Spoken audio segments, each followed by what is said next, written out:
o pão nosso de cada dia dá-nos hoje. Quando a gente lê esse texto, eu pelo menos lembro de Deus dando comida e Êxodo dando comida ao povo, alimento ao povo, chamamos isso. Deus dando alimento ao povo, o pão de cada dia. Literalmente era o maná de cada dia. Somente nos dias de descanso, então, dia anterior ao dia de descanso, eles poderiam recolher 2 vezes, 2 porções, para no dia de descanso não fazer nada. Mas era o pão de cada dia, uma dependência de Deus, uma busca de Deus, entender que Deus é supridor. Graças a Deus por isso. O pão nosso de cada dia nos dá hoje, ou dá-nos hoje, como parte da oração do Pai Nosso, que nós oramos, Essa é uma oração bíblica. A oração do Pai Nosso é uma oração, nós vimos já nos versos passados, que ela pode ser ensinada, o formato dela é um ensino para como orar, também pode ser até copiada. Lucas deixa mais claro essa questão de você repeti-la. Então é maravilhoso isso, Porque Jesus nos deixa bem orientado, bem informado sobre como proceder. E uma das maneiras, meus irmãos, de o discípulo do Senhor Jesus Cristo ele proceder segundo a justiça, com a boa prática da justiça, do discípulo e do cristão, uma das maneiras de ele mostrar a sua justiça como cristão, melhor assim, é quando a forma, como ele ora, quando ele ora, como ele ora. Essa é uma maneira dele mostrar a sua justiça na prática. Jesus está trabalhando essa questão mesmo. Porque quando nós falamos de justiça, a gente pensa logo em alguém fez alguma coisa errada e alguém foi lá e aplicou a justiça. Não, a justiça, que Jesus está mostrando aqui, é o viver, é a amplitude do viver cristão. Como você vive. Inclusive, a oração sua mostra muito de quem você seja, do que você é. A sua oração, a forma como você ora. Por exemplo, tem gente que só sabe orar pedindo a Deus. Ela começa pedindo e termina pedindo. Aí tem uma lista enorme de petição. Talvez, e aqui não estamos discutindo se são justos ou não os seus pedidos. Mas há muita coisa que Jesus está colocando no formato da oração que a gente precisa observar. Às vezes nós esquecemos daquele começo que, se é instrutivo, Pai nosso que estás no céu. O Senhor eterno, majestoso, governa o céu e a terra, é o Senhor. É Pai por causa da proximidade, Ele nos amou até há uma intimidade que não nos faz ser ousados, Mas essa proximidade está no céu, mas é o nosso Pai. Ele vai, pré-for santificado o seu nome, seja feita a tua vontade. Nós estamos referindo ao Rei dos Reis, Senhor dos Senhores. É disso, quando nós orarmos, atentarmos para essas questões. Nós temos dificuldade, costumamos muito sempre pedir, e esquecemos que podemos orar o tempo todo só agradecendo a Deus. Tantas coisas que Ele já nos fez. A oração, meus irmãos, então, do judeu, a gente viu isso aí no tempo lá de Jesus Cristo, ela era recheada por hipocrisia, recheada e também coberta, por hipocrisia. Era uma oração hipócrita. Ela era escondida, ela ficava escondida, a oração escondia a verdade do fariseu, como de fato ele era. Desejava que parecesse oração de boas intenções, mas era uma oração hipócrita. Era uma oração em que o orador ele desejava ser mostrado, visto, principalmente como alguém misericordioso, alguém muito bom, alguém que precisava ser imitado, e não era verdade. Mas era essa oração hipócrita.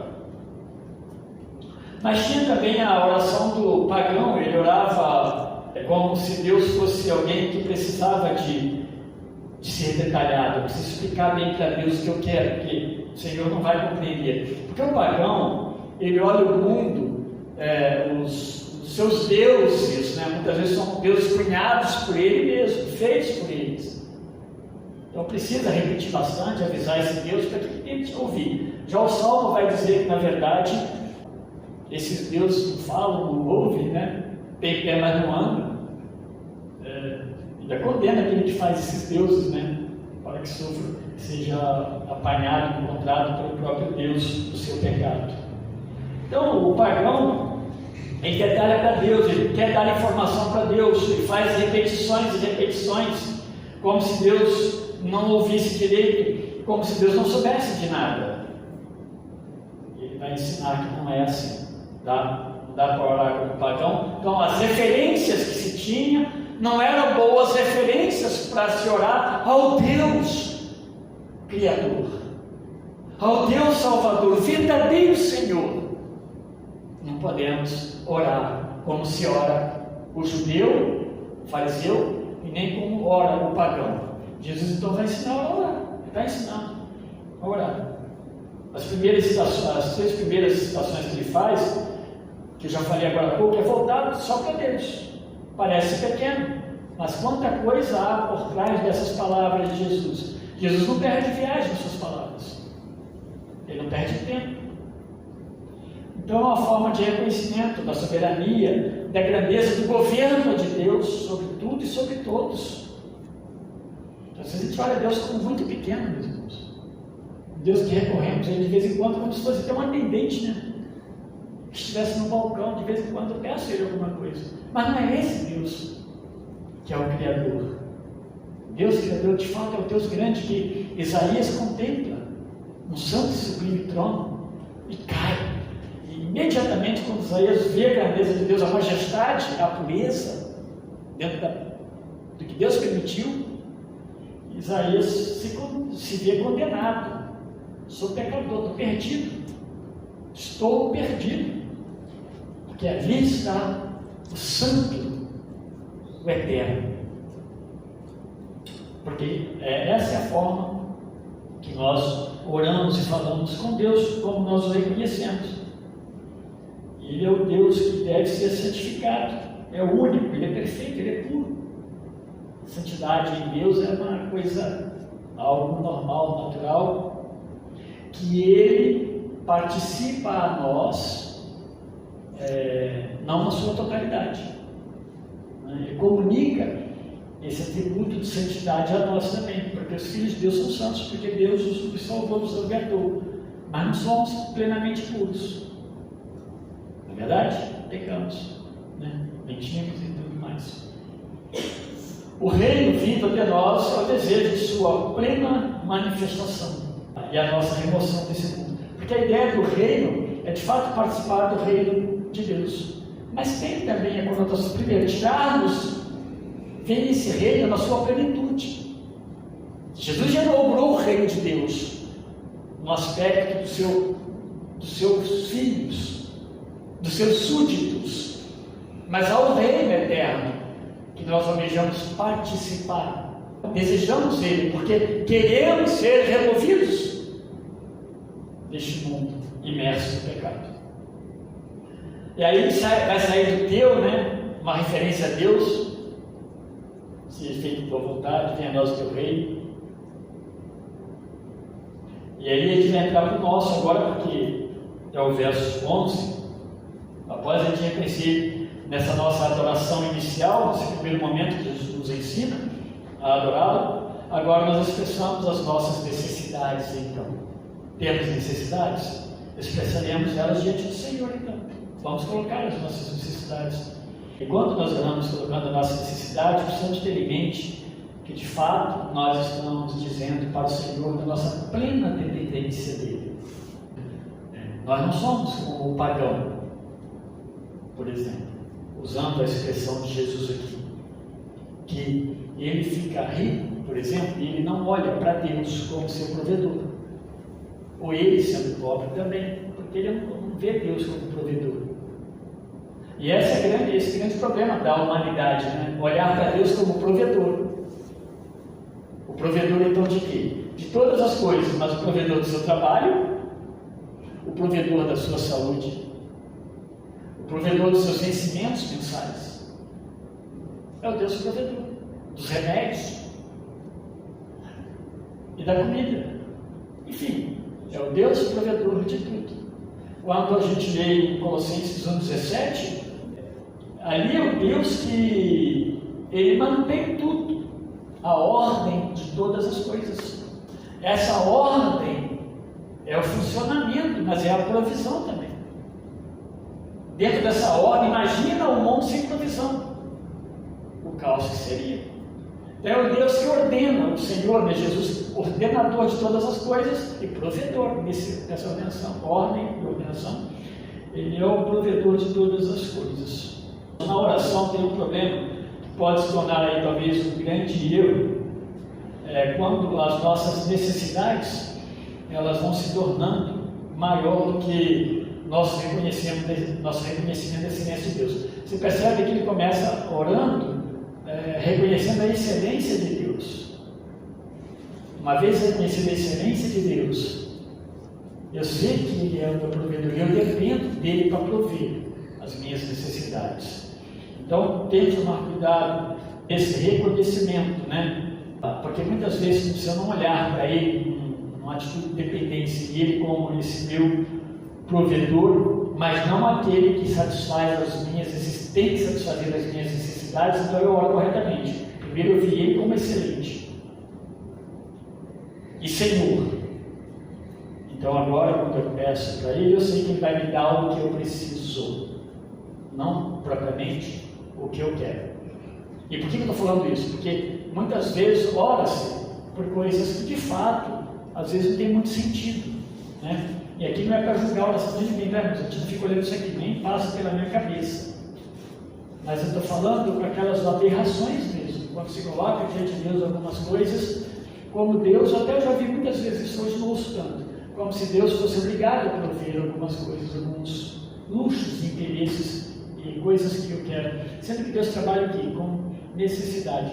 Por isso que é o pão nosso de cada dia dá-nos hoje. Pão, a gente vai ler mais adiante agora, já adiante, nós partimos para o final, porque são coisas pequenas, mas pão vai trazer diretamente simplicidade, né? Não é a picanha nossa de cada dia, não é o uísque nosso de cada dia, né? Não é o Mercedes-Benz nossa de cada dia. É interessante isso. Aí alguém pode falar, mas essa visão sua é a visão de um Deus pequeno. Não é um Deus pequeno. O que eu preciso? Essa é a questão, né? O que eu preciso? O que eu preciso falar com o Senhor? Lá atrás diz que Ele já conhece. Até nós falamos que precisa orar, então claro. Mas que Ele conhece. Falar que Deus não conhece, que você deseja falar com Ele, achar que Deus não conhece, subjugar Deus ao Deusinho. Porque Ele conhece e sabe de todas as coisas. Mas temos que tomar cuidado para que a nossa oração não despreze, né, o Senhor na sua grandeza, no seu poder e na sua vontade também. Alguns pais da igreja, aliás, vários deles nos primeiros séculos, né, lá no comecinho, Agostinho, Cipriano, Tertuliano e talvez muitos outros, eles acreditavam que esse pedido aí de pão, porque começa com o nosso cada dia, né, fosse uma referência a algo que fosse apenas espiritual. Eles não associavam com alimento, necessidade do dia a dia, tá? Mas alguma coisa espiritual, como a própria palavra de Deus, né? A palavra do Senhor nos dá a cada dia, por exemplo. Ou uma atribuição à própria ceia do Senhor, o pão nosso como olhando para a ceia do Senhor. Mas não é isso, meus irmãos. Eles pensavam disso assim porque de repente está orando o grande Deus, o excelente Deus, né? Aquele que está, a excelência, aquele que está no majestoso trono, santificado seja o teu nome, Pai nosso que estás no céu. De repente dá assim, dá para a terra, né? E começa a petição, as nossas petições. Não deve ter uma mudança tão brusca para falar de pão como alimento, ou como saúde, ou como alguma coisa assim. Mas é por isso que eles pensavam dessa forma, né? Mas quando chega na reforma, antes já viram isso, mas na reforma isso consolida melhor. Lutero, Calvino e outros reformadores, eles vão compreender então a referência, quando Jesus fala o pão nosso, né, de cada dia, essa referência sendo assim todas as nossas necessidades humanas. E é isso que Jesus está falando mesmo. Ele está tratando da nossa manutenção, da nossa satisfação, daquilo que nós precisamos, porque é o Deus que criou, que chama e cuida. Eu estava lendo alguma coisa lá em Gênesis, né, preparando para ele tudo, e fala justamente assim, quando é essa questão da queda, né, você fica pensando, puxa vida, é terrível isso, né?